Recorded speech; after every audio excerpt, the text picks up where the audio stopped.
Testing? Okay, there we go. Let's begin with a brief moment of prayer. Lord God, we bless you and thank you for the so many gifts that you give us. The gift of our lives, the gift of this day that we have lived, hopefully to its fullest. The gift of our body, mind, and spirit. And this evening, Lord, as we use that mind to think, to learn about your Apostle Paul and what Paul means for us as we continue to try to live your word, we ask that you open our hearts and our minds to this study, that we remember that we're not studying just to become smarter, but we are studying so that we can be better disciples. Paul himself would not want us just to understand it without finding a way to live it, since that's what he did. So open our minds and our hearts to your Spirit. Help us to be your disciples as we leave this evening and head out into the world and be your missionaries to all the people that we meet. Lord, we pray as always in the name of Jesus, your Son. Amen. Okay, welcome to week 2. Is anybody was not here for week 1 last week? Okay, for anyone who is, I'm not asking you to kind of make you stand up so we can get you on camera or anything, but I do have handouts from last week if anybody wants it. Remember also, one of the advantages of Hope University this year that we have is the fact that it's being live streamed, so you can actually log into Facebook and see it while it's being done, or the website, and then it will be kept on the website for, I asked Daniel, it'll be about 2 or 3 months. So if there is something you have to miss, you're not going to be able to be there, and you want to participate in that. Last Tuesday night, we had 44 people in here, and we had 44 people online, which is really incredible when you think about it. And this is something that Mark and I have talked about, that when we're in the church and we're looking out, we see the number of people that are sitting there, and that's really easy to think about. But that little camera in the back, you have no idea. There could be hundreds or thousands of people literally all over the world that are on that. So it really does, it kind of blows your mind to think about what all could be happening with it. But it's wonderful. So if you do miss, first of all, as I said last week, this is not like a 1-hour drama show on CBS where if you miss a week, then you don't know what happened to the characters and you have to go to On Demand to find it. You really could, even though you'll miss a little piece of what we're going to do with Paul, each of these weeks are going to be standalone in a sense. I mean, we're going to be referring back to things. So tonight we're going to be looking at some things about, what ways we could study Paul. So we're going to be talking about that later on. But even if you weren't here, you would still be able to participate in the discussion and probably learn quite a bit from it. And once we get into the letters, which is what we're going to be doing after when the new year begins, obviously each of those stand alone as well. So if you're not able to make it, you will just miss that particular letter. Now, I also told you if you had Bibles that those would be welcome today. So if you brought a Bible with you, there's going to be a few times we're going to look at it. I'm interested in a couple of the way it's worded in your particular Bible. I'm hoping that we have multiple translations because that actually is good because that can help for a discussion. Let me kind of remind you what I said last week, the format of what we're going to be doing. We're going to be covering the material, and you have that outline, but then we're going to end by looking at some study questions, some questions over the material. So I'm going to be showing you those questions at the beginning so you know what it is that we're going to be talking about. So if there's anything that you feel strongly about or something that you want to say when we get to that part, then absolutely do that. But as we're covering the 7 topics that we're going to cover tonight, if you have a question or something you want to add, if you have an area of expertise where you feel like you have something to offer on that, I may have Anita actually say a couple things when we get to some things that, some ways that we can look at these letters that she might, as an English teacher, be able to add to. By the way, honey, I meant to tell you that before you got here tonight, but I knew there was something I meant to do. Also remember that anytime you want to talk, be sure that you get the microphone. We will get it to you. And again, that's not so that you will be seen online, but it's so that anyone who is online will be able to hear whatever it is that you're saying. So any questions from last week before we proceed on? One other note, remember next week we are not meeting. okay? Because 1 week from tonight, this is the 16th, right? 1 week from tonight is Pastor Ronnie's installation. And so we don't want to interfere with that on Tuesday night. And since we're canceling on Tuesday night, we're also canceling on Wednesday morning so that we don't kind of get off kilter. This works very well to have it on Tuesday night and Wednesday morning. There are even some family members where one person comes on Tuesday night, the other comes on Wednesday morning, they can talk about it. So we want to do that as much as we can. So last week we talked about why study Paul. This week we're going to talk about how can we study Paul. 2 weeks from now we're going to look at what sources can we use to study Paul. Then we're going to be taking a break because in November Pastor Dean will be covering the book of Matthew, okay, which is what we're going to be using in the narrative lectionary this year. And then we're going to come back in December, and for 3 weeks in December we're going to look at where and when did Paul live and work, what kind of person was Paul, and finally, what did Paul do? We know he wrote letters, but what else did he do? So those are the topics that we're going to be looking at. There's something I wanted to say now, and I can't remember what it was. We're only meeting 3 times in December because the 4th Tuesday in December is Christmas Day. Now, I know we could probably do it. Most people do their plans on Christmas Eve now. So, I mean, I know we could probably meet on Christmas Day, but just in case you do want to do something else, we will forego Christmas Day. Well, there is a service on Christmas Day. There is a Christmas Day at what time? Usually 10 a.m. Usually Yeah, I think 10. it's 10 o'clock. Yeah. I think that's what I've seen. So there will be a service. Also, last week, this is the main textbook that I'm using, the book Paul, Apostle to the Nations, an introduction by Walter F. Taylor, who is a Lutheran. This is the primary book I'm using as far as the structure of what we're doing. But I am supplementing that with a lot of other things. My main other text, he writes, anyone knows him, he writes in a way that makes it sound like it's a novel. I mean, if you've ever read anything of his, Episcopalian, but his stuff is really interesting to read. If you didn't know anything about Paul, then you would think that this is just a modern day story. Maybe James Patterson could have written it. You know, so he covers Paul in very conversational kind of style, which makes it easy to read. And so I had actually bought this book and then with my granddaughter at Barnes & Noble's, and it was sitting out. It actually was on display there. So it's one that they're looking at there as well. Okay. Also, we got our problem last week. You remember how we were having the voice only coming from the TV and the music was coming from the sound system last week? I thought when I went to Jimmy, he'd be able to tell me exactly what was happening. He didn't have a clue. He was in here playing with those chords for an hour, maybe an hour and a half. And then it worked. And I said, "What'd you do?" And he said, "I don't know." You know, kind of like kicking the Coke machine kind of thing. I just, you know, flicked the chord and all of a sudden it worked. So if we do have time at the end today, and I do a little bit more from the movie Paul the Apostle, hopefully you won't just get music back there as we did before. So as promised, I want to give you the study questions ahead of time. These will be the same study questions that we will look at the end, just so that you know what to anticipate. For teachers, you do this, you let students know what the goal is so that when you get to the end and test them on the goal, it doesn't come as a surprise. So for any of you who are teachers, you should know that. Number 1, we're going to look at 7 methods of study today. And so the first question that I'm going to ask of you all is which methods of study or method of study are most attractive to you and why? Again, this is not one where there's a right or wrong answer. It's just something that you might feel an affinity to.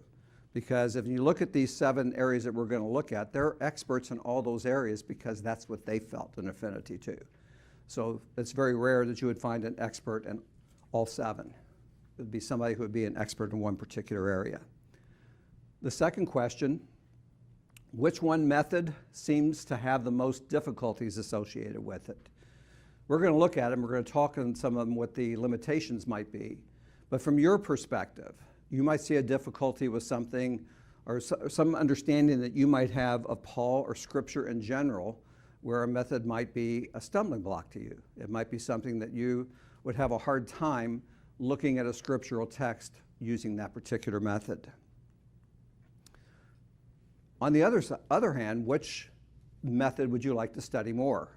And I can give you a bibliography for each of the 7. So if there's one that anyone wants to know more about, you're welcome to come and take a look at my bibliography. I'm not going to pass it out because I know that many will not want that, but just in case you do want it, if you're an inquiring mind who wants to know, that is there as a possibility. And then number 4, what are some reasons for using a combination of methods rather than using only one? And this could perhaps be the most fruitful. You know, there could be highlights of things that we would find in one or the other that work particularly well when we put them together. All right, so how can we study Paul? Well, first of all, I have up here 30 years ago, there were only 2 ways of doing it, okay? You could do historical research or you could do theology. But before 30 years ago, basically, you didn't have either one of those as a necessarily strong field. And there's still, even today, many, many people that don't want to study it, okay? There are people who look at the Bible as being the divine word of God, and in a way, they look at studying it as being somehow sacrilegious, okay? And that is a thought that there is with particular groups. There would be people who would say, well, the Word of God is inspired. Each and every word is inspired. What's the question? We don't need to do any studying on it. Just read it, and there it is. Okay?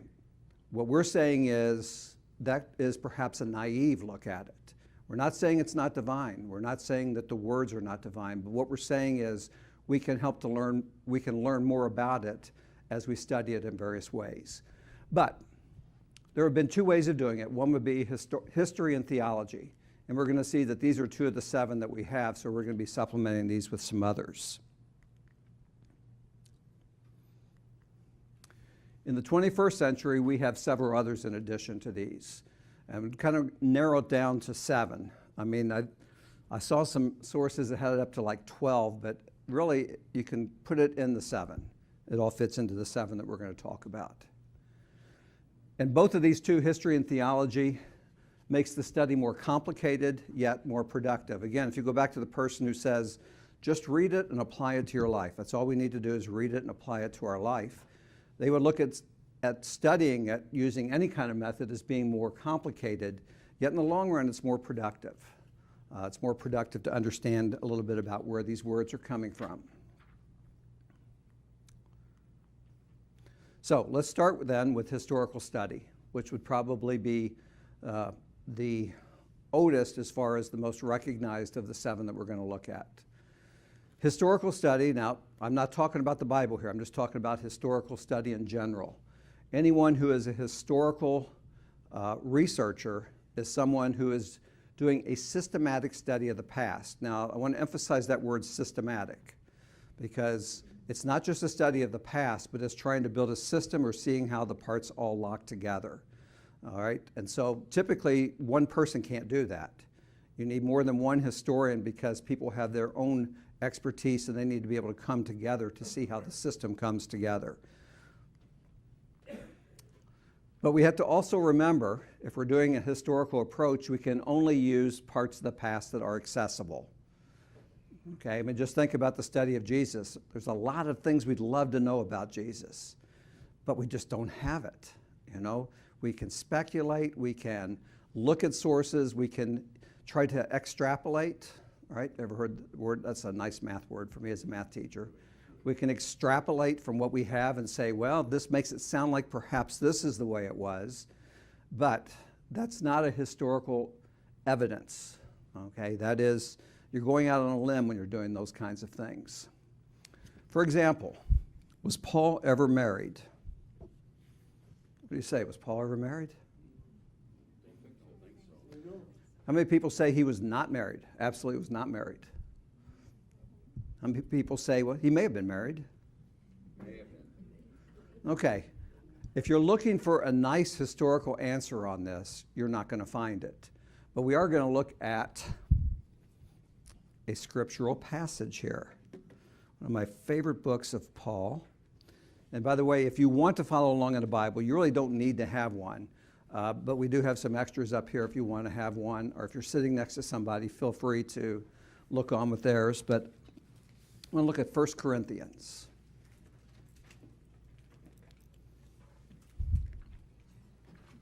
Everybody know where that is? It's in the New Testament.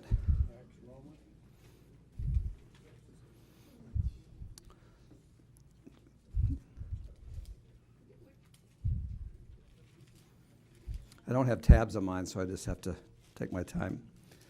Okay, now, one of the sources recommended that we read chapter 7 all the way down to verse 10. But there are some verses in there from about 1 to 5 that this is where Paul is talking about sexual morality and things like that. So we're going to just understand that the context here, if you're using the NIV, it even tells you that this is concerning married life. What we're going to do is we're going to jump down to verse 7. So chapter 7, verse 7. And so from the NIV, the translation is, I wish that all of you were as I am, but each of you has your own gift from God. One has this gift, another has that. Now to the unmarried and the widows I say, it is good for them to stay unmarried as I do. But if they cannot control themselves, they should marry. For it is better to marry than to burn with passion. Okay, does Paul sound like he's married there? No. So if you read that, you could say, well, Paul was married, which means he was never married. But is that true of anybody? Can we say just because there is a snippet that says, and it's pretty clear he's not married there. And he's looking at that. Remember we talked last week too, Paul's expecting the end to come very soon. So he didn't want a wife to kind of drag him down. Not that wives drag you down. They can be a tremendous blessing in many, many, many, many ways. But he felt that for him, being unmarried meant he was ready. He was ready to go. And as we talked about last week, as a Pharisee, he believed that in the resurrection of the dead. And since Jesus had been raised from the dead, how else could we say the end times must be here? They must have started already because we already have a resurrection. So there's no historical evidence either way. But I said a minute ago he was a Pharisee. There's plenty of evidence of that. And there's speculation that since he was a Pharisee, he would have been married, because that was kind of expected. You know, in our own times, there are certain even expectations in some religious groups that a minister should be married. I mean, I grew up Catholic where it was the exact opposite. But I've also known my friends who were at Southern Baptist Seminary when I was in Louisville. I remember many of them that last year of school were really hunting hard to try to find a spouse, you know, because that made them more marketable. So that would be kind of with the Pharisees. There would be kind of pressure to be married because that was a strong belief of the Pharisees. So you could look at that and say, well, it's likely that he could have been. There's speculation maybe he had a wife and she died. There are even some passages that makes it sound that way. And we'll look at that later on. I have a whole thing we're going to do about what Paul's wife would have been like. Okay, that's not for today. That's for the future. The key thing I want to bring in up here is there is no historical evidence. And a lot of times, especially for us as Christians, we read it in the Bible and we say, well, it must be true because it's in there. This is just one document among many, so we're looking for all kinds of historical evidence, and we don't have that either way about whether Paul was married or not married. I want to sort of focus in a little bit tighter. You remember Venn diagrams from math classes? Circles and other circles, and they could intersect. If you think of if you think of historical study as a big circle, inside there would be another circle that would be biblical study. So if you remember what that means is, if you're in the biblical study circle, you're also in the historical. But you could be outside the biblical study and be historical. So we can apply historical to things other than the Bible. But if you're looking at biblical study, then you're focusing pretty much just on the Bible. So if we're looking at the Bible, If you're going to study the text and you want to be able to do it in a way that's objective and can be recognized by others, then you have to be able to read it in its original language, which would be Greek. Now, I mentioned last week that what we call the Old Testament, Israel's Bible, as we said we were going to call it last week, also was in Hebrew, but Paul probably even had that in Greek. Greek would have probably been the main language that he would have used. We know his letters are. So if you're going to be able to study it historically, you really need to be able to understand Greek. And we're going to be talking about that here in just a minute. And this is the concept that we're going to use. I like the way this went through this book of using this single concept and sort of applying this concept to each of the different 7 ways that we're going to look at it. So I want to look at Romans 1:1. Now, if you were in 1 Corinthians, which way do you want to go to get to Romans? Back.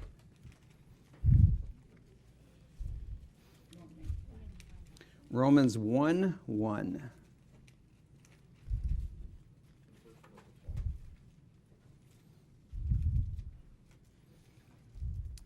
All right, so Romans 1:1, the very first sentence. Paul, a servant of Christ Jesus, called to be an apostle and set apart for the gospel of God. There we are, just verse 1. Now, my translation says, Paul, a servant of Christ Jesus. Does anybody have a different translation? Slave. Which translation do you have? Okay. Any other word? So we have servant in this one, slave. Okay, now look and see if you have a footnote. Your Bible might have a little letter by servant, and you go down to the bottom, or a little number, and it might say something. How many Bibles have a footnote on that word servant? By the way, this one does not. It's footnoted to slave. Okay.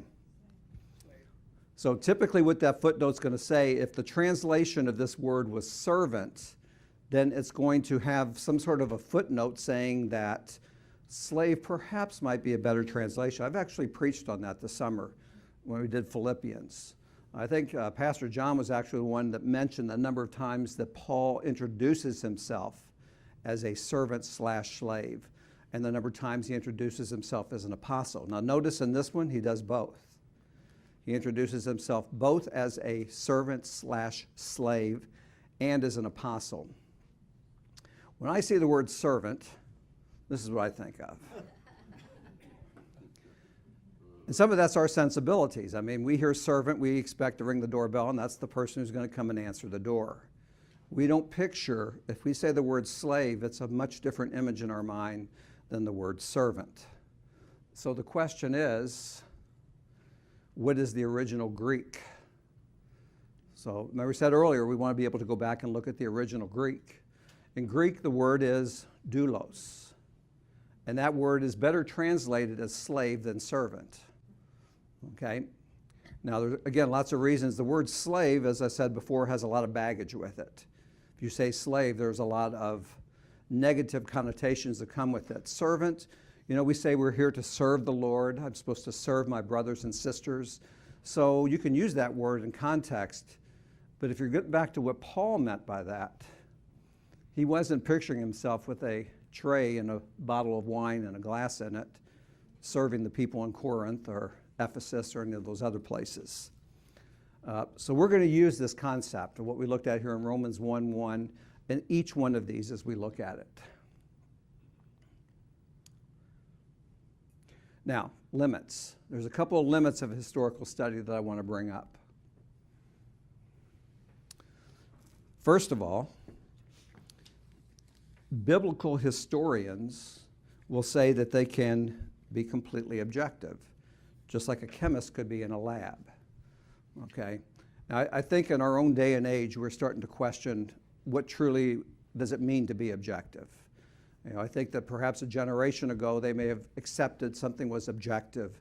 I think now we have, especially when it comes to journalism, we see so much subjective entering in with objective that it becomes hard to know what you can really say is objective.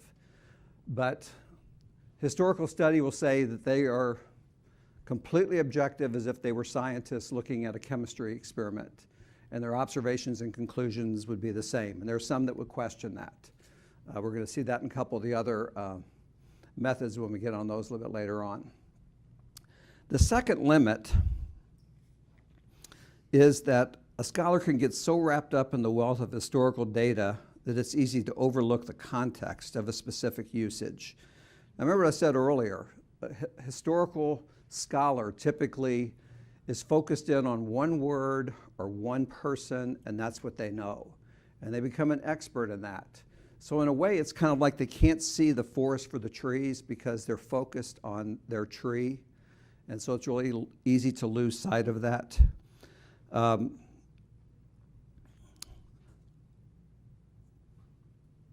Let's see, I don't have it on a different slide. Leander Keck and Victor Paul Furnish think that the historical study of the Bible, quote, has been an astounding success, for repeatedly the biblical text has been understood more accurately than before. So even with the limitations we're looking at here, we're going to see that it's really helped to unearth a lot of things that wouldn't have been there before. So it's opened doors that were not opened, and it's made discussions happen and facilitated discussions that wouldn't have been there. And when we get right down to it, this is one of the things at the end we need to look at, is what are the limits of each of the different methods that we look at. Here's the quote that I just said, becoming so caught up in the interesting historical data gathered that one overwhelms the text with it. You can get so excited with it that all of a sudden everything that you know and you learn about it, you just kind of superimpose it on there. And that can be done. Okay, any questions or comments on historical study before we move on to our second?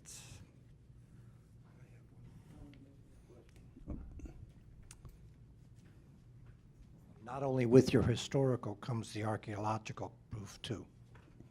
It does. We're going to look at anthropology in a few minutes, but I think there was a question back there too.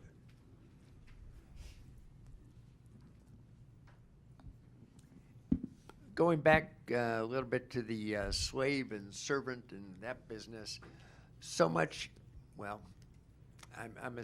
so much has changed in the context of the words that we use them today versus, for that matter, 30 years ago versus a couple thousand years ago.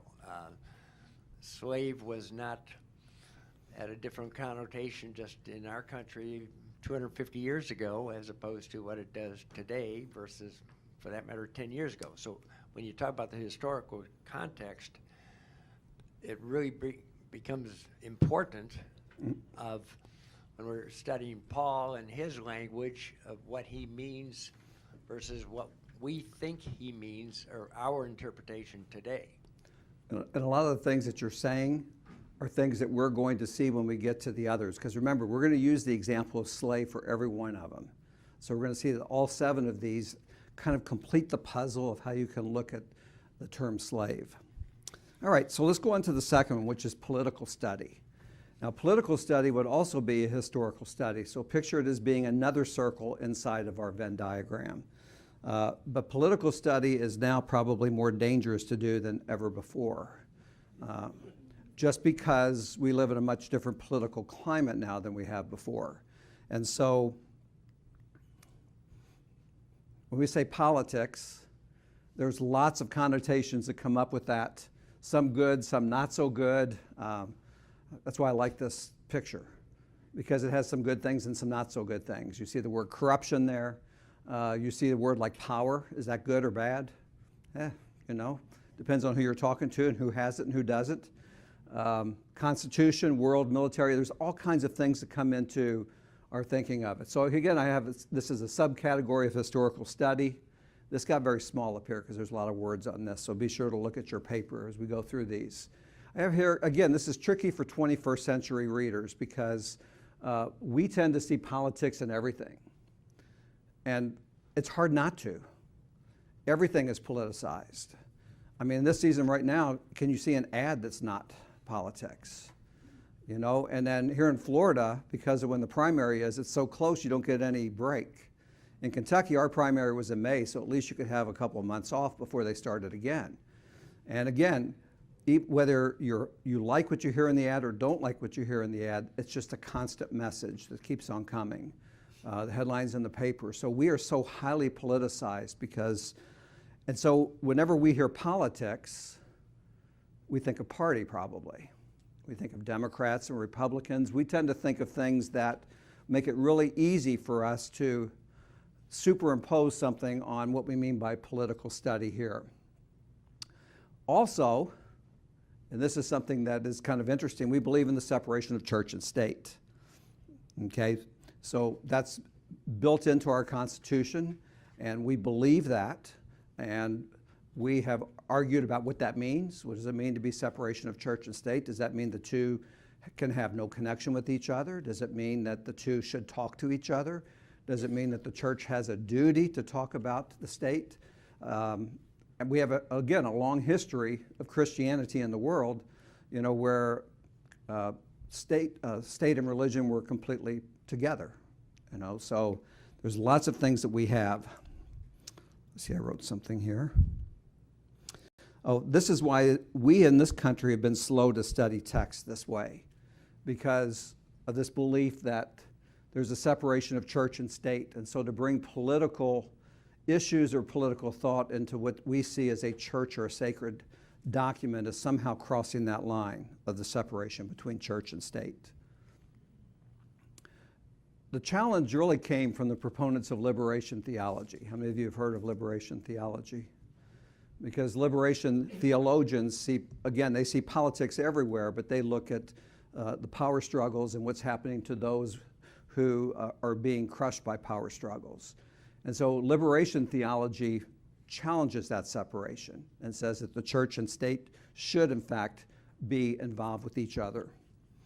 Okay, so once again, if we look at the example of the servant versus slave, from a political perspective, does Paul mean to flaunt that he's a slave of Jesus Christ? Thank you, and not a slave of the emperor. So is he trying to say that I'm not involved in the political world? My master is Jesus, not the emperor. If so, that's a political statement, if that's what he is meaning by it. So you see the difference there. Earlier we talked about just in general what it meant to be a slave. Now we'd be making a distinction between what it means to be a slave of Jesus and a slave of the emperor. And then my last bullet there, potential danger of reading modern political agendas into ancient text. So this is one of the dangers of the political study, but politics was really important back then. I mean, that's where we get our word politics, So the political was extremely important at the time of Paul. All right. 3, social scientific study. This investigates the Bible, and for our purposes, the letters of Paul primarily is what we're looking at, using models and tools developed in the social sciences. So there's a picture there of some of the things that you might think of as being part of the social sciences: human geography, economics, linguistics, political science, anthropology, communication, sociology, psychology. All of these things are seen as part of the social sciences. And so this is looking at, again, Paul's letters from these perspectives. This looks at the text as a product of its social and cultural world. All right, these words were not written in a vacuum. They were written in a particular time in history when there were social and cultural things that were going on that could have an impact on the way it was said. This is a relatively new approach to biblical text, just like for us, modern psychology is a relatively new approach. As seen as a science, it has not been around that long. Now, when it comes to social scientific study, there's 3 subcategories of this that we're going to be looking at. The first subcategory is social history.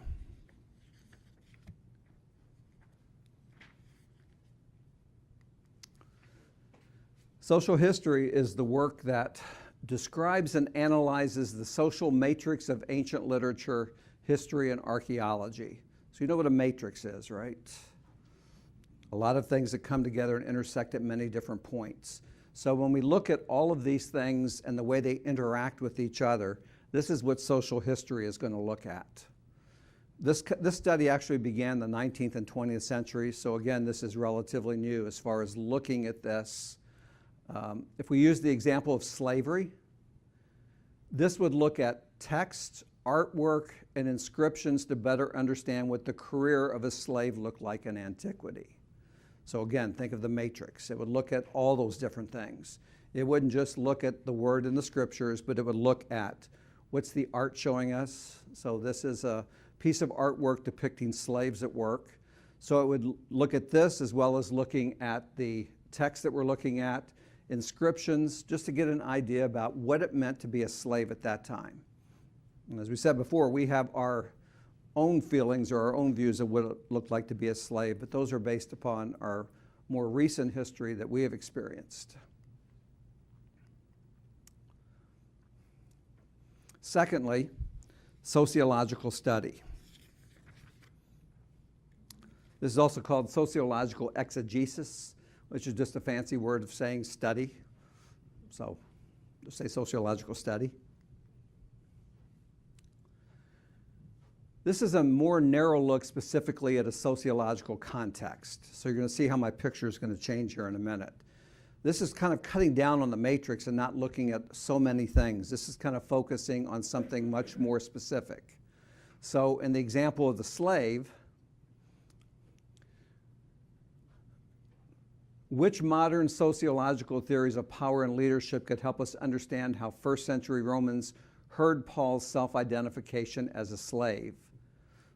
Or how do theories of social class help us in understanding this term? Now notice it's looking at modern sociological too. So this isn't just limited at then. It's looking at how does what's happening in the modern world or what's happened throughout history could help us to understand this. So I took the picture before and focused in on just this one slave, just to kind of show that instead of being a broader approach, this is a much more narrowly focused, taking a look at this one particular thing. Power and leadership, which we're going to see again here in a few minutes, is really important when we're looking at the issue of slave. Because, again, we would look at the slave as being the one who does not have the power. Someone else has the power over them. And then the third one, cultural anthropology. As you would expect, this is the study of human culture. And more specifically for us, what first century culture would have looked like. What was going on in first century culture. So as we look at a culture, we're looking at the relationships in the culture. We're primarily interested in the values of a given culture. What is it that binds people together? Why are those three people holding hands and the other one is not? What kind of values in this society bring people together or separate people?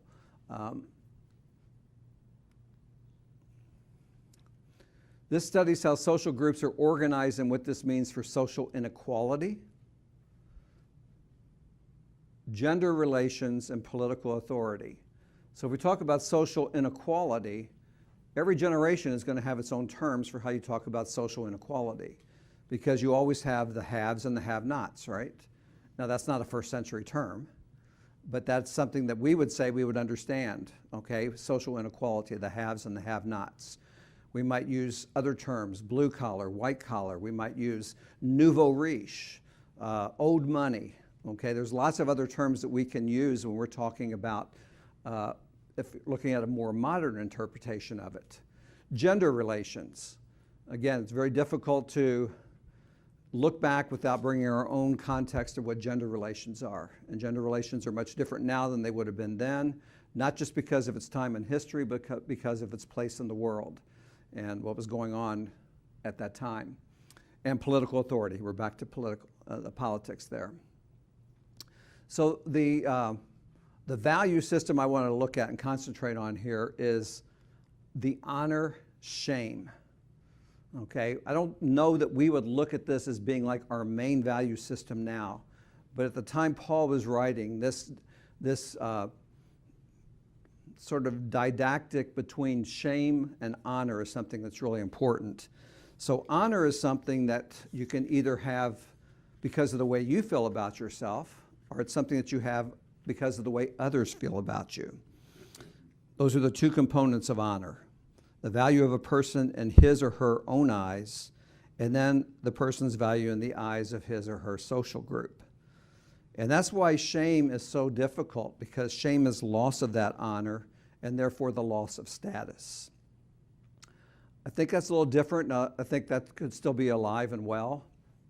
I mean, if you're talking about a family that is well connected politically or whatever, and something happens in that family where somebody does something and it brings shame to the family, I think we can understand that, you know, and so in that sense it's still around, but there's not the stigma that we have to shame like you would have had back at this time. So I'm going to look at a couple of passages again.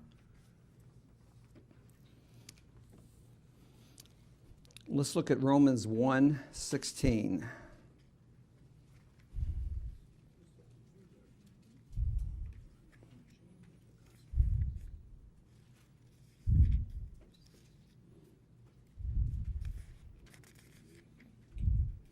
Again, I'm very interested in different interpretations here. My translation, it says, "For I am not ashamed of the gospel, because it is the power of God that brings salvation to everyone who believes, first to the Jew and then to the Gentile." Does anybody have a different word for ashamed? Okay, good. So again, there's the concept of shame. He's not ashamed, because shame would be a bad thing. And then the other one I want you to look at is Romans 5:5. And this one we might have some different translations. This translation is the right translation. Some of you might have the wrong translation. 5:5. "And hope does not put us to shame, because God's love has been poured out into our hearts through the Holy Spirit who has been given to us." Anybody have a different translation? What's the other translation? Hope does not disappoint us. Does not disappoint us. Oh, that sounds so much nicer, doesn't it? Hope does not disappoint us. That's the other translation that you will see. But the word really should be, it does not put us to shame. It does not put us to shame. Again, the importance of the dynamic between honor and shame. So we can see just from those two little quick references that this is a dynamic that Paul would have understood and would have entered into his language as something to talk about when he's talking to his audiences. So my summary, because we've covered this one now for quite a while. There's been some hesitancy to accept the validity of the social scientific study due to the fears it would overwhelm or ignore historical study. I kind of look at this as there are some people that have a hard time referring to a psychiatrist as a doctor. Okay, I think we're beyond that, but I think there are some people say, no, you know, doctors are the ones who know the objective stuff like medicine, and we're talking about psychology. Again, I think we've come a long way in probably 30 or 40 years on that, but there's still some hesitation to see the social sciences as being a difficult realm to be objective or to really pull out facts. That psychology in some way or the social sciences are something about the way you feel as opposed to the way something is. So there is some of that hesitancy, but again, over time, I think it's gotten a lot better than it was. However, in our study of Paul, it's essential that we place our author and his documents in the reality of the first century world to help us understand the dynamics of the text themselves. And that's what this one of the 7 is really interested in doing. It's interested in understanding the world of first century, in our case, pretty much the Roman Empire, the Greco-Roman world, because Paul traveled extensively, as we're going to see. He was all over the place. So we really need to understand what's going on through that whole area. I mean, it'd be great if we could just look at Tarsus or we could just look at Jerusalem, but when it comes to Paul, we have to understand it all, because he had a very, very wide audience at that time. We have to remember that Paul, as well as his first readers, were part of first century social systems, both within the church and in larger society. So how they felt, kind of like if we look at ourselves, how we feel, what kind of language, we're going to see this when we get to rhetorical study here in a minute, you know, what language does to us, we'd have to be back in the mind and the body of a first century person to understand what it's going to do to somebody who's in Paul's world. But that's really what the social scientific study is about. Understanding what the first century world was about and what it was like. Any questions on social sciences? I know we spent a lot of time on that, but that had 3 subcategories. The other ones don't. Number 4, rhetorical study.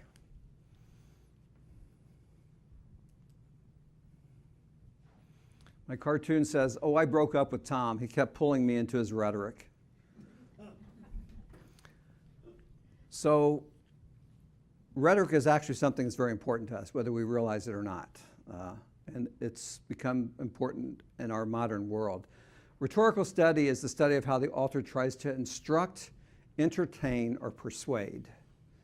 So, Anita, wouldn't you say that rhetoric is about persuasion? Okay. So rhetorical study is looking at it. We're going to see that early rhetorical studies actually were looking at as stylistic. But rhetoric is all about persuading. How can you persuade someone to follow what you're saying they should follow? Now, in Paul's time, it was all over the place because the works of Aristotle and Cicero, all these people were already widespread. And it was all about rhetoric. It was all about the study of logic and the study of how you can make things known to other people and the vehicle you use to do that. Already for at least a century, the practice of rhetoric was encultured and the pedagogy was defined. So people actually went to school and instead of reading, writing, math, arithmetic, rhetoric was something that they would learn. It was something that they would learn and something we try to teach our students now, right? How to persuade, because that's really what it's about. Writing is about being a salesperson, whatever it is that you're trying to sell. Whether it's a sermon, a class, whatever it might be, you are trying to sell a product. I used to tell the kids, all writing is persuasive. All writing, even if it's fiction. I want your input on these couple of topics because I know this. Well, we used to teach students when they were writing that all writing is persuasive because even if it's fiction, there is something that you want to convey. You want to persuade your audience to believe whatever you're writing. Okay, so she taught advanced placement English to seniors. So what she said there was all writing is persuasive. And so this is kind of a different way of looking at it. How is Paul trying to be persuasive? What is it? And we'll look at audience and things like that in just a couple of minutes when we look at literary study. But from this vantage point, we're trying to determine what it was and how he's trying to persuade his audience through the words that he uses. I like this quote. "A major breakthrough in the study of New Testament epistolary literature has been the recovery of an appreciation for ancient rhetoric, not simply as a matter of style or ornamentation," because there's some that just wanted to say, well, it's just a style of writing. No, above all, it's a form of argumentation and persuasion. Paul is not just trying to write to make the words sound good. Although, again, if you watch the movie Paul the Apostle, and I think I mentioned that last week, it's actually kind of humorous because I think he's going through the language from 1 Corinthians 13 and he's saying it, and Luke is there writing and he's going, ooh, that sounds really good. Be sure you get those words down. So he's not just doing it as a way to sound nice. He is ultimately trying to persuade.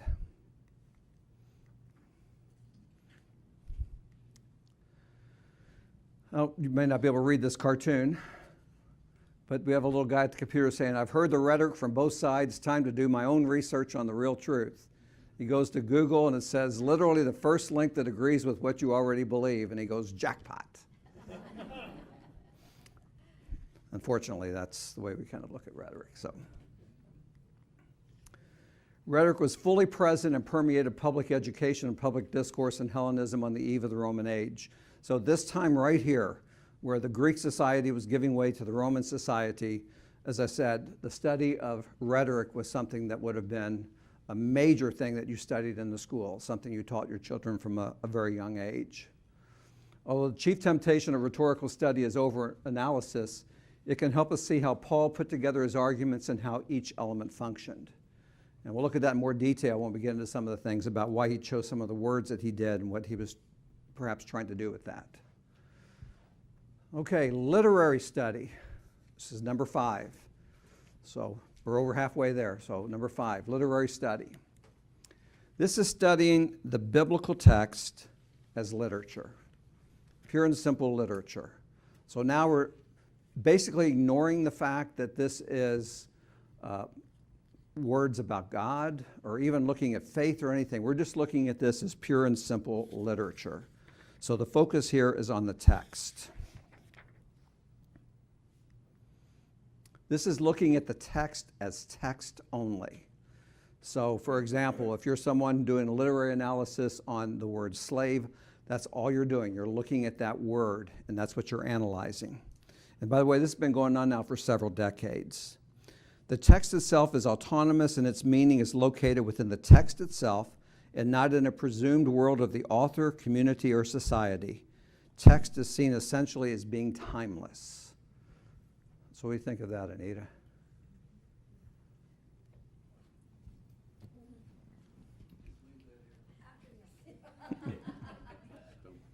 Well, I don't know what you're asking, but I will say that in English classes in college and in high school, there are biblical passages that are put in literature anthologies to be read not as, I'm talking about public school, so heaven forbid you say anything about anything religious, but it is to be looking at the way the story's constructed, what the story says, what's the theme, and all those things, because the Bible is beautiful, the literature is beautiful.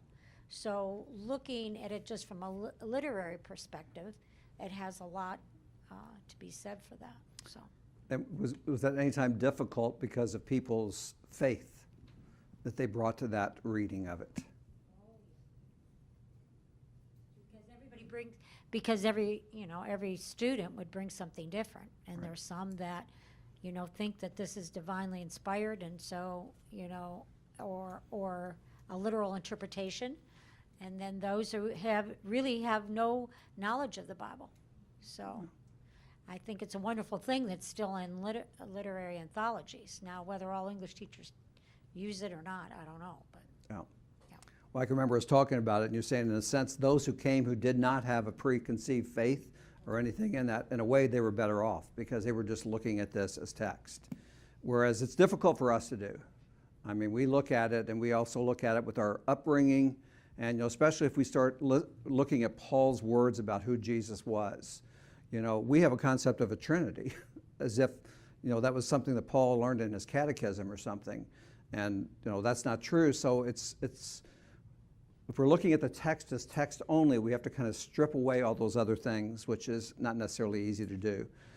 The literary study tries to avoid looking at the author, historical circumstances, or cultural context. See how this differs already from the things we've looked at before. So it's not really interested in the history. It's not interested even in the culture. It's interested in the word or the text as text alone. Letting the text have its own voice. I know that's a term I've heard Anita use before, so I had to put that in there, right? Its own voice. Look at the text ahistorically. So if we take a literary approach to Romans 1:1, we're not going to go back and read it because we already read it. That's where he identifies himself as a slave. A literary study would look at all literature that talks about slave, because the focus here is on the word slave. So it might look at a 19th century anti-slavery sermon, but on the other hand, it would also look at a pro-slavery sermon delivered to slaves in the American South. So in other words, it would look at both sides of the issue. Is that first century? No, far away from first century, because it's interested in the word and what that word could mean. So instead of focusing on just the first century, it's taking that word and looking at it through the years, up and down, before that time and after that time. And it would also possibly look at a speech of Martin Luther King Jr. Okay, all of this could become part of literary criticism or literary study of just the word slave. Belief that the meaning of literature transcends the intentions of the author. of all the types of study, narrative criticism has borne the most fruit. This is a subcategory of literary. So again, if go back to my Venn diagrams, I'm sorry you guys, but I was a math teacher. If I picture literary study as a big circle, inside that circle would be another circle, a smaller circle that would be narrative criticism. Narrative criticism looks at stories, especially plot, movement, character, setting, point of view, implied author, ideal reader, and discourse. Okay? Narrative means story. You know, we're in the narrative lectionary. That's the lectionary that we use. So it's trying to look at the lectionary as a story. The story of salvation that begins in the Old Testament and works its way through the New Testament. Okay? So it's the idea of a narrative. Similar to literary criticism done in a text. Now this is really important because the Gospels are a lot of story, right? It's like when I look at our passages we're doing in the narrative lectionary. Right now it's easy because we're preaching on Joshua and 1 Kings and a lot of really interesting things happening. But then the narrative lectionary hits the Psalms, and that's what you're preaching on for week after week. And it's like, there's no story here. What can you do with this? There's no story. Well, sometimes there isn't. The Gospels are full of story, but the letters of Paul are not. Okay, so for a narrative criticism scholar to pull out the story in Paul, it's not nearly as easy as it would be for someone who's looking at the Gospels where there's stories all over the place. And then you have Jesus telling stories, which means you have a story within a story, right? And so if you're doing narrative criticism, you can have a field day on the Gospels. Due to the lack of historicity with this, because I pointed out that this is going to be used, this is looking through the ages at this word, not looking at a particular time in history. This is going to be used sparingly, but that doesn't mean that it doesn't have any value. In fact, even though we're going to use this sparingly, when combined with historical study, it can provide some insights to Paul. And the other thing I want to say about the Gospels, even though the Gospels are easier to see the story, Paul scholars have, using narrative study, have been able to tease out the implied story inside a document and have worked at recreating his larger narrative world. I mean, he lived in a world, so he would have a story to tell. You know, if we could somehow read his biography, it would be very interesting. He didn't write it, but if he had, it would have told his story of what happened throughout his life, so you can still do that. Okay, on to number 6. Number 6 is feminist study.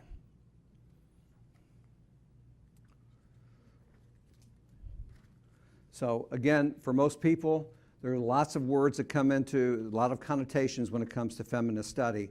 And we're going to call this feminist study, even though we're going to expand what we mean by that. The goal is to look at the text from women's perspectives. And what I mean from women's perspectives here is not necessarily we want to see what the place women had in it. What we want to do is we want to look at, well, first of all, this is to counteract the indisputable fact that men have controlled biblical studies from the beginning. That is indisputable. Doesn't mean it's wrong, it doesn't mean it's right, it just means that men have studied it, and so a feminist study historian or scholar would want to say, let's see if we can counteract that in any way. But here's what they want to look at. And this is where we really want to broaden this from just being feminist study. It tends to look at the biblical text from the viewpoints of those who are marginalized. Okay, so not just looking at women as being marginalized, but what other groups could have been marginalized? What other groups, and how would they hear the story told? And how would marginalized groups who lived in Paul's communities where he was going, how would they have heard what he was saying? You know, not the people who were part of the mainstream society, but those who lived on the margins somehow.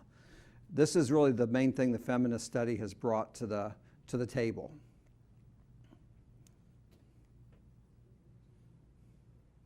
They're interested in what we would call power relations. So I like this picture. Who has the power? Who doesn't have the power? Again, who's marginalized? And why are they marginalized? Where does the power lie? Who has the power? Who doesn't have the power? So with regard to slavery, was Paul asserting power in relationship to the Romans? See how this sounds like political study as well. Was Paul asserting that there was more power in his slave image than there was in the hands of the Romans? This group would also look at the powerlessness of slaves, and both male and female slaves. Were they treated differently? Were they treated the same?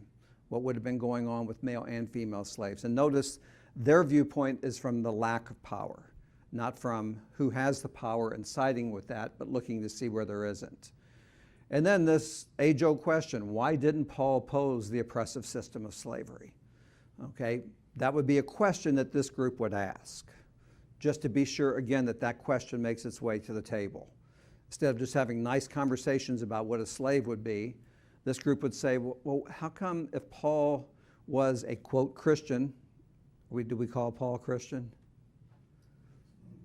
From last week, remember, we call him a Christ believer. So if you weren't here last week, we don't really have Christians yet. And when the word Christian comes around, it wasn't a good thing. So you wouldn't even want to be called one when it first came around. But Paul was a Christ believer. The potential danger is finding in the Bible what it wants to find rather than what's in fact there. And I read that and I thought, well, that's a potential danger of all these approaches. So the parentheses was mine. I thought, well, okay, I see that, but why is that unique here? However, it has consistently raised legitimate questions that generations of earlier Bible students had not asked. So again, if we want to be able to be sure that everyone has a voice in a study, then we want to be sure that every perspective is covered. And so we don't want to say, no, we're sorry, we don't like those questions. We need to say, let's bring them all in, let's look at it, let's sort it out, let's see what each of them has to say. And it can provide new insights. Finally, number 7, because it's the least important, right? Is that why it's number 7? The theological study.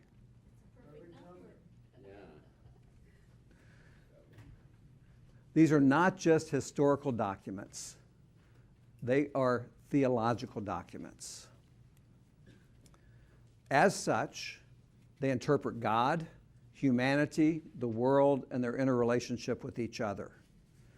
So we're not just looking at a literary document here. We're not just looking at somebody who is looking at a persuasive, what kind of language was used for persuasive, but we have a person here who is writing and is trying to interpret God, humanity, the world, and how all those are related to each other.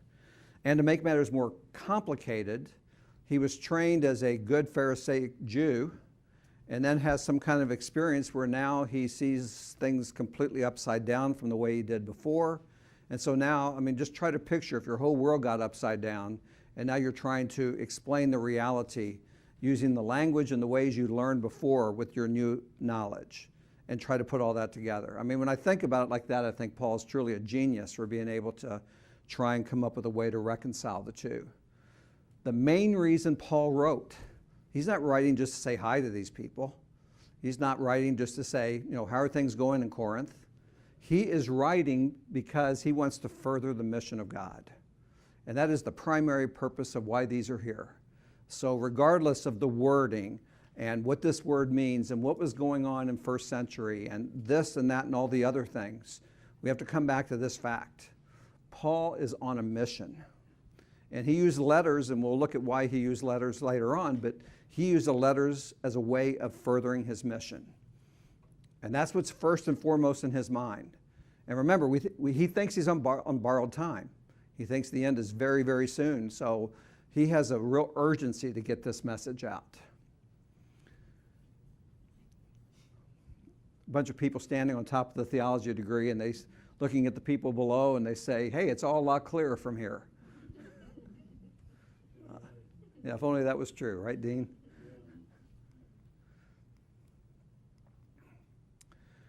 So when Paul calls himself a slave of Jesus Christ, back to Romans 1:1,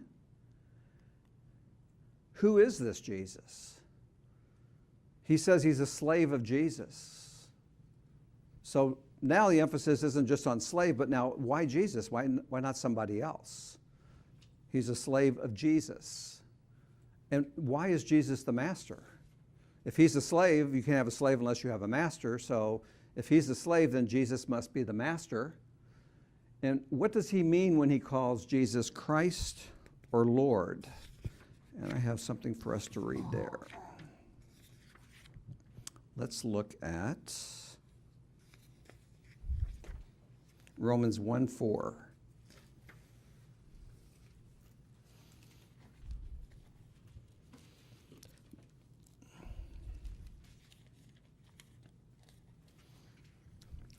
I love the beginnings of Romans anyway, just because of the fact that this is one of the letters where he identifies himself as both a slave and also an apostle, which I think is very interesting that he does both. But when we get down to 4, he says, and who through the Spirit of holiness was appointed the Son of God in power by his resurrection from the dead, Jesus Christ our Lord. Notice he wastes no time getting to that. I mean, that's in verse 5. So he makes that very clear. So from a theological study, again, imagine you're in a group hearing this the first time. When you hear Lord, you're going to think of master. You're going to think of the one who is in charge. What does he mean when he calls Jesus Christ? Now, that would have a specific meaning for Jewish audiences too, what it meant to be Christ, the Messiah, Lord. So what does he mean? And then this is an interesting too. Why doesn't he just call himself a servant or a slave of God? Because Israel's Bible is full of those, and that's what he would have learned growing up. Moses, Joshua, David, the prophets, they all refer to themselves as servants or slaves of God.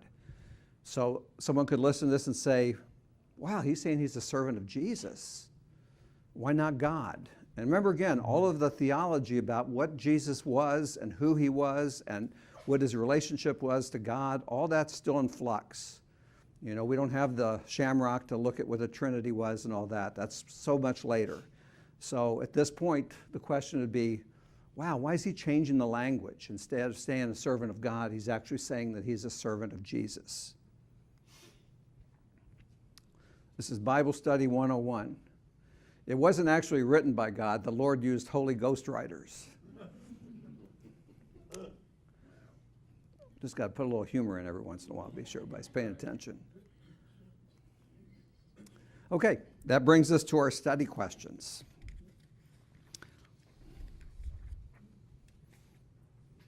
So, question number 1. Of these 7 groups, hopefully you looked at them and listened to what we said, are there any that seem attractive to you or seem like they would be of more benefit to you than something else for any particular reason? I'll go ahead and grab one. It's okay. Anyone want the mic? All right, David. I think the ones that I can't hear you. I think the ones that take you back to understanding things historically, the way they were at the time, are most impressive to me because I did not come from that. So it's opening up new worlds to me. I kind of fell into the literary group. That's interesting. Yeah, so the historical would be the historical study, the biblical study. We had the political study. We had the cultural anthropology, which looks at the culture. So a lot of them really do focus on the history of that time. Okay, good. Anyone else?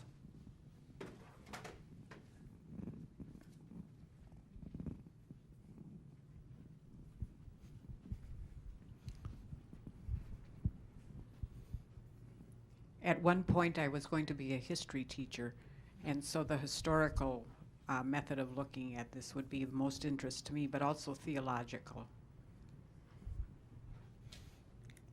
Okay, that's good. And if you remember, those were the 2 that began the whole thing. History and theology, those were the 2. And you know, for some of us, I used to not like history, but once you have a good history teacher, then history could be something fascinating. And a good history teacher to me was someone who told stories, because history is full of stories. And so when we see that, that can help us understand the importance of it. Anyone else to this question? Should I say something? Absolutely. You kidding? I'd be hurt if you didn't. Can I say that? When we were going through, I kept asking myself, where do I fall in here? And I definitely fall under the historical study, pull in a little bit of literature. But when you were talking about slave and doulos, this afternoon I was doing an exegesis that involved deacon, which is servant, and you get into diakonos, but then there's so many imperfect, all kinds of things in Greek that you end up spending a whole hour on it. So it becomes literary instead of historical at that point. But I know I approach it historically. And I think, Anita, that was kind of the approach we took with deacon, right? We went to the deacon retreat. It was very interesting because we looked at the word deacon and how it was applied not only in Acts, but then the first century and the second century and how it changed. And it was fascinating, again, because when it's a concept you're interested in, which I was interested in deacon, and you're looking at in that historical context, it's fascinating to see how it's changed and what it meant. And then you look at where we are now and you think, okay, I can see where we got this little piece of it and that little piece of it. Okay, anybody else? Okay. What about difficulties? So the first question was, what is the most attractive? What about difficulties? And this is an important question. I really do want to hear what you have to say. I looked at my difficulties with St. Paul through the literary study point of view, because he uses so many references to masculinity over femininity and those kinds of things. But if we were looking at it more historically, I might understand him a whole lot better. So to me, the literary is such a vast, over 2,000 years, studying one word, that it takes us in too many tangents. It's not relevant, in my mind. Remember, that was one of the things we talked about too, the lack of historicity with that, because it looks through the centuries at that one word. Anyone else?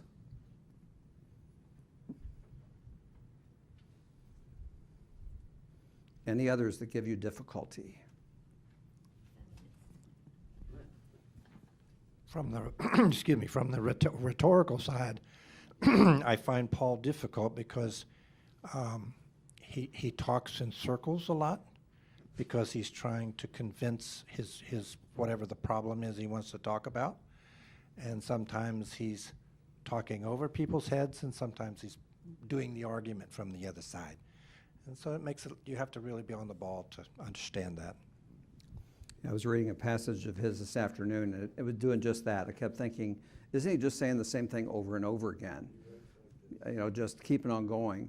And again, I was a philosophy major in college, so I remember reading a lot of Socrates and Plato, and when you read some of the others, you're like, aren't they just going around in circles? So in a way, that's where the rhetorical study and understanding the place of rhetoric, especially at that time, can help you understand a little bit more about why they're doing that.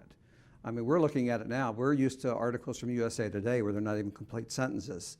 And, so, it's very difficult when you're reading a long sentence that seems to double back over itself a few times. And that's, for our modern ear, or our modern eye as we're reading it, that's difficult. Peg? Another difficulty I have is in the feminist study, or those of marginalized, is that the Bible was written from a man's perspective, about a man's perspective, and there's very little femininity in it. And so St. Paul would have been from that type of society, and he just would not have included women. And that's part of my difficulty with him. Again, that goes back to history and also the culture. As we look and see what places were, and well, there's a minefield there. Yeah, a lot of things to talk about. So moving on. Anything else? Any other difficulties?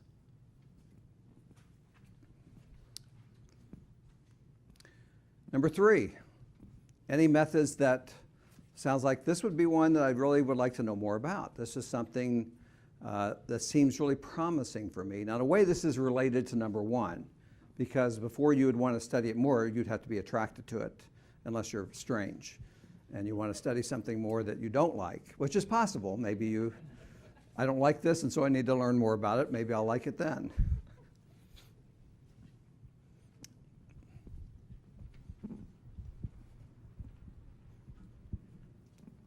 I would like to learn more from the feminist approach. I grew up in a Wisconsin Synod Lutheran church where women are not, it seems to me. And so I would like to see where maybe some of their ideas came from and study that approach a little more.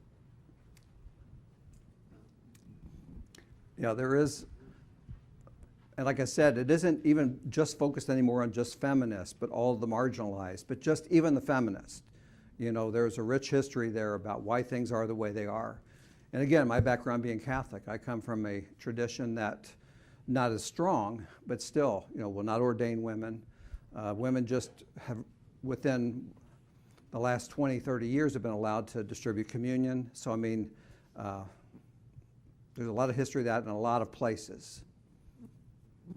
Yeah, Bill. I was looking at the theological study, and when Paul looks at Jesus Christ as his master, and others before him looked at God, I'd like to know more about that, why he chose Jesus Christ as his master.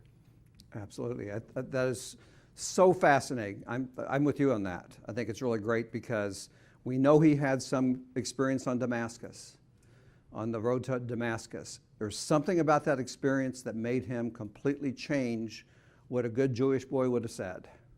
I mean, it was truly overwhelming. So I'm with you on that. It's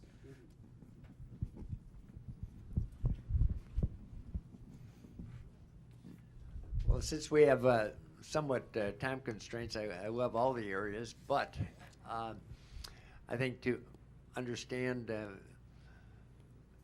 for me, the historical aspect, you have to understand it because that brings in just about all the rest of these. And then the theological, and the combination of those, we touch on actually the other areas, but as opposed to if we just had to make a choice, I think later on is which ones, the two of them, I think the overriding, going back to your Venn diagram business. I love it. You used the right words. The historical, and then the theological, and then the others you can be touching on because we can't study them all in depth. I think it's really interesting because a lot of your comments are kind of going back to what the main two were in the very beginning, historical and theological, which there's nothing wrong with that. That's good. I mean, that was really good. And I think when we look at all the other ones, they're kind of supplementing that.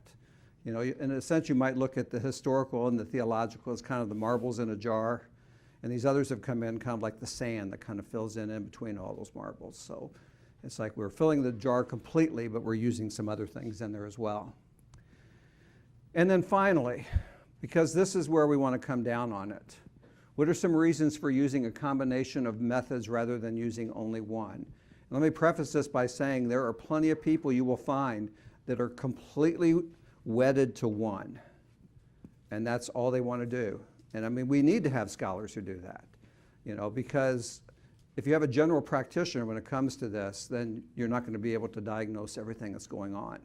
So we need specialists in those 7 areas. But what are some reasons for using a combination of methods? Yeah, like I said earlier, I think that generally speaking, where I came from, we took the literary method. We looked at the exact words you see, and the problem with it was that the words you see in one place in Scripture don't line up with the words you see in another place. And so you end up taking a preconceived notion that you've developed somewhere somebody gave you, and you try to excuse some of those words and you try to emphasize others. And since even coming here, and honestly, Pastor Piper's teaching has really influenced me to look at, unintentionally, maybe intentionally, but all of these other areas. It was intentional. It was intentional. He wasn't telling us the words, but once I started seeing the history involved, a lot of things opened.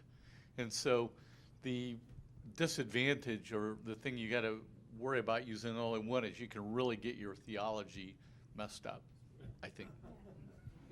Unless theology is the one you're doing.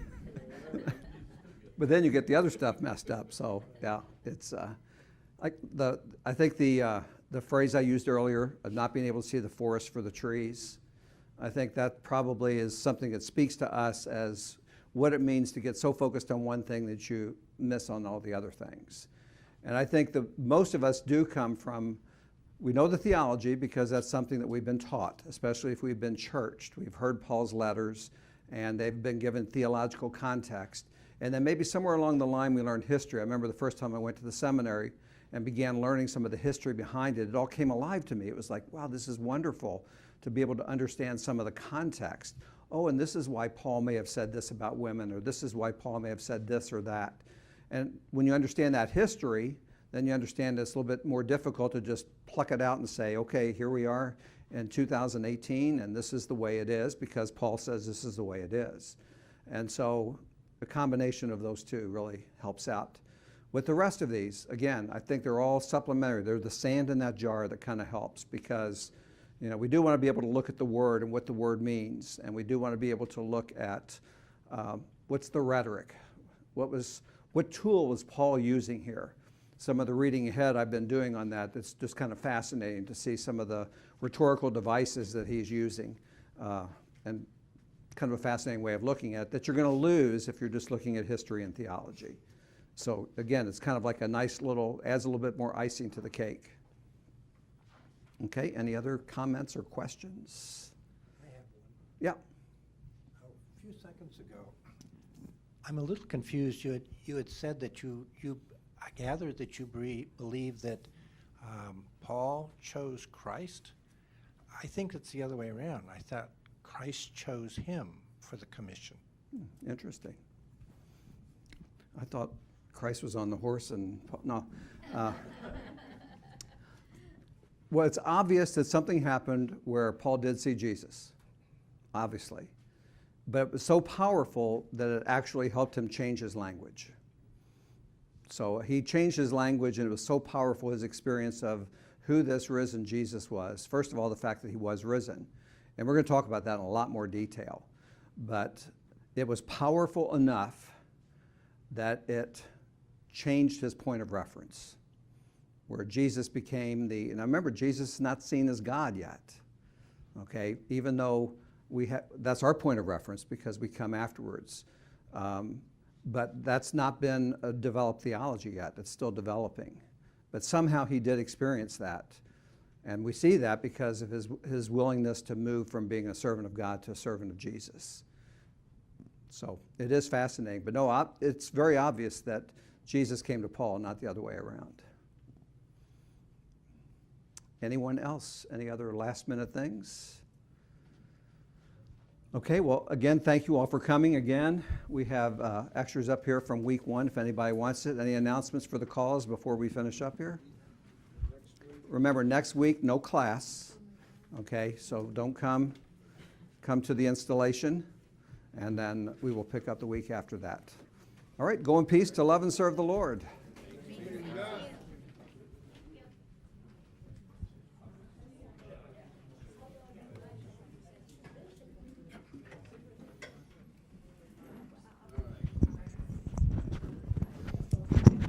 Well, Bill, you're my hero coming today. No, that's why you're my hero. Oh, man, here, I got to shake your hand. Oh, thanks. I mean, this guy who's basically opened the doors today, he's closing the doors tonight. That's right. Is that commitment? All right, I'll see you later. Have a great one. Good night. Bye. Thank you. You're welcome. Have a great evening. Have a wonderful evening. You see this right here? I don't know if you've ever seen this, but unfortunately it's in King James, but it's coming off the text. King James. Well, I mean, I'm just kidding. that's the text, No. the original text. But this guy here, looks like a concordance then. He's Yeah. going through. Well, every